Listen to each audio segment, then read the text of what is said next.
I'm Richard Roeper, and coming up next, for a brief moment in time, Whitney Houston was a movie star as well as a pop icon. A look at her films next.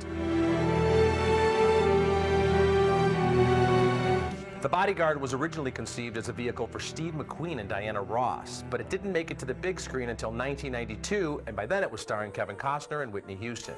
It was Costner who insisted Houston get the part, and it was Costner who convinced her she could do it. Although Whitney was still in the learning stages as an actress, she did have some nice moments with Costner, and of course she crushed it in the performance scenes. Right to the heart of me. Well, you don't look like a bodyguard. What'd you expect? Well, I don't know. Maybe a tough guy? Despite mixed reviews, The Bodyguard grossed more than $410 million worldwide, and the soundtrack was epic, selling some 45 million copies. You couldn't go anywhere in 1992 without hearing I Will Always Love You, or I Have Nothing, or Queen of the Night.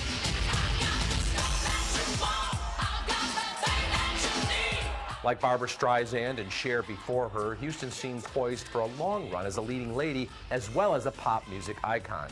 The only thing I can figure is for you to take me out. But she was almost too careful in her choice of roles, and she turned down chances to work with Robert De Niro and Spike Lee, among others, either because the timing wasn't right or she felt she might not be up to the challenge. And of course, the demands of her international tours and her recording schedule limited her availability for movies. Why do they write these damn songs? What to make you think and believe and dream you could feel like this?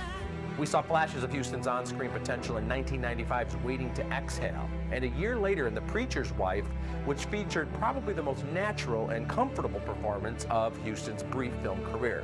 You get out as much as I do. Oh, less, even less. Was she a great actress? Of course not. Did she have the potential to become a genuine talent on screen? Absolutely.